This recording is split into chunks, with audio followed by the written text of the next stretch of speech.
என்னுடைய அம்மா செய்கிற ரெசிப்பியில் அடுத்து எப்போ செய்வாங்கன்னு நான் ரொம்ப வெயிட் பண்ணுற ரெசிப்பியில் இதுவும் ஒன்று. தள்ளுவண்டி கடை தக்காளி பட்டை சாதம்.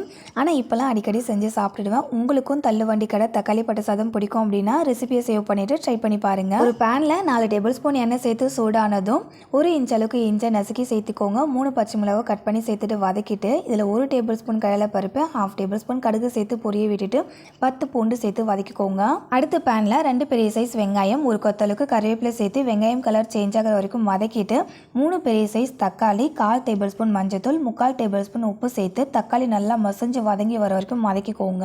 தக்காளி நல்லா வதங்கி எண்ணெய் பிரிஞ்சு வந்ததும் ஸ்டவ் ஆஃப் பண்ணிட்டு கட் பண்ண கொத்தமல்லி இலை, 1/4 டீஸ்பூன் அளவுக்கு பெருங்காயத்தூள் சேர்த்துட்டு மிக்ஸ் பண்ணிட்டீங்கன்னா தக்காளி பட்டை சாதம் செய்யறதுக்கான தக்காளி தொக்கு ரெடி. இந்த தக்காளி தொக்குல சாதம் போட்டு பரட்டியும் சாப்பிடலாம். அப்படி இல்லைன்னா சப்பாத்தி, இட்லி, தோசைக்கும் சைடிஷாக வச்சு சாப்பிடலாம். டேஸ்ட் அல்டிமேட்டாக இருக்கும். ட்ரை பண்ணிட்டு எப்படி இருந்ததுன்னு சொல்லுங்க. இந்த மாதிரி இன்ட்ரெஸ்டிங் ரெசிபிஸ்க்கு நம்ம பேஜை ஃபாலோ பண்ணிக்கோங்க.